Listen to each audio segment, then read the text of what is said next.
தமிழக வெற்றிக் கழகத்துடைய தலைவர் தூய்மை ஆணைச்சி தமிழகத்தில் நடத்திக் கொண்டிருக்கிற ஒப்பற்ற தலைவர் 2 ஆண்டு காலத்தில் 38% வாக்குகளை பெற்றிருக்கிற வரலாறு படைத்த தலைவர் தனித்தே ஒரு கட்சி நின்று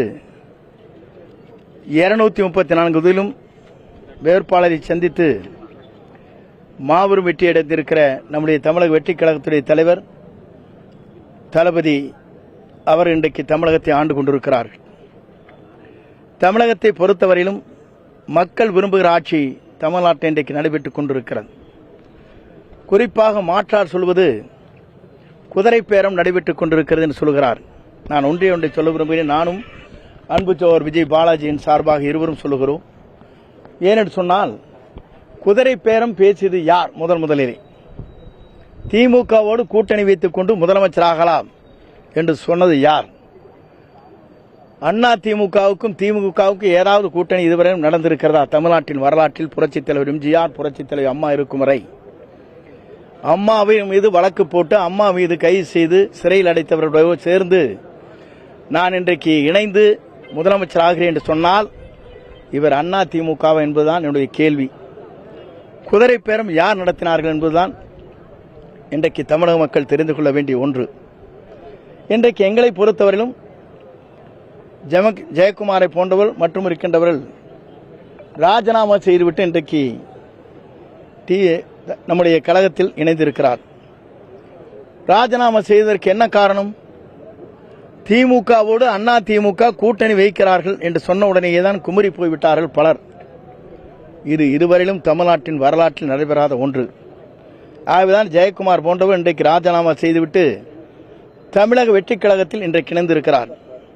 எங்களை பொறுத்தவரையும் குதிரை பேரம் எங்களுக்கு தேவையில்லை. ஏனென்று சொன்னால் தனித்தே நின்று வெற்றி பெற்றிருக்கிற ஒரு இயக்கம் 2 ஆண்டு காலத்தில் பணஜாயத்தை முறியடித்து ஜனநாயகத்தை உருவாக்கி இருக்கிற மக்கள் இயக்கம்.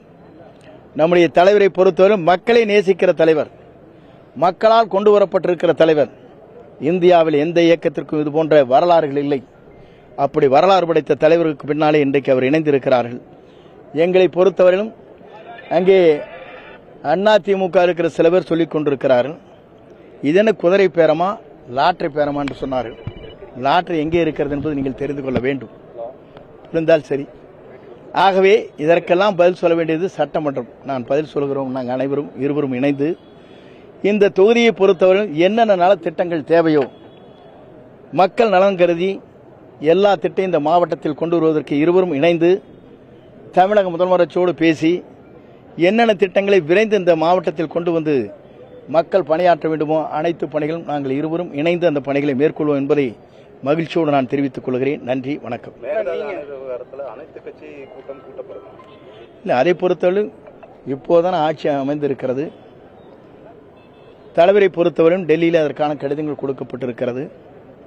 மீனவர் பாதுகாப்பு, பல்வேறு தமிழ்நாட்டை பொறுத்தவரையிலும் என்னென்ன திட்டங்களை மத்திய அரசு நிறைவேற்ற வேண்டுமோ அதையெல்லாம் அனைத்தும் வழங்கப்பட்டு வந்திருக்கிறது.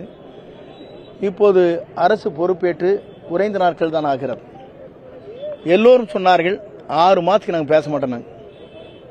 6 நாள் பேச ஆரம்பிச்சிட்டாங்க. ஆகவே அவருடைய துடிப்பு எப்படி இருக்கிறது சொன்னால் ஏதோ குற்றச்சாட்டுகள் சொல்லிக்கொண்டே இருக்க வேண்டும் என்று கருதுகிறார்கள். என்னென்ன அவர் காலத்தில் நடைபெற்றது, என்னென்ன இதுபோன்ற சம்பவங்கள் நடைபெற்றது என்பதை நீங்கள் தெரிந்து கொள்ள வேண்டும் என்பதற்கு சட்டமன்றம் தான் அதற்கு பதில் சொல்ல வேண்டும். ஆகவே நன்றி, வணக்கம். அதிமுக உருவாக்கப்பட்டதிலிருந்து நீங்க இருக்கீங்க. அதிமுக உருவாக்கப்பட்டதிலிருந்து நீங்க இருக்கீங்க. இப்ப அதுல இருக்கக்கூடிய எம்எல்ஏக்கள் எல்லாம் இப்ப விலகி தாவைக்குள்ள இணைகிறாங்க. இப்ப கட்சியில் இருக்கக்கூடிய முக்காவாசி பேர் விலகிட்டு இருக்காங்க.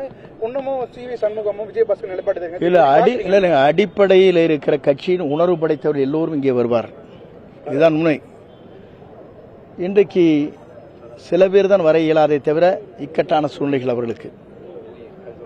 தொண்டர்கள் அனைவருமே இவர் எடுக்கப்பட்டிருக்கிற நடவடிக்கை அனைத்துமே தவறு என்று உணர்ந்ததன் அடிப்படையிலே தான் எங்கு பார்த்தாலும் ஆயிரக்கணக்கான பேர். இப்போ பாலாஜி வீட்டில் காத்தால பார்த்தா 1000 பேர் நின்னாங்க அதிமுக. எங்கள் வீட்டில் பார்த்தாலும் 1000 பேர் நிற்கிறாங்க. எங்கு பார்த்தாலும் 1000 பேர். இப்போ நம்முடைய புசி ஆனந்தன் அவருடைய வீட்டில் பார்த்தா 2000 பேர் நிற்கிறாங்க. எங்கு பார்த்தாலும் அதிமுகவை சார்ந்திருக்கிற நிர்வாகிகள், அடுத்த கட்டமாக 2ஆம் கட்ட பொறுப்பாளர்கள் அனைவருமே அதிலே இனி நீடிப்பது சரியாக இருக்காது. ஏன் என்று சொன்னால் திமுகவோடு கூட்டணி வைத்துக் கொள்ளலாம் என்று சொல்லுகிற ஒரு பொதுச் செயலாளரை நம்பி இந்த இயக்கத்திலே நாம் இருக்கக்கூடாது என்று முடிவு செய்திருக்கிறார்.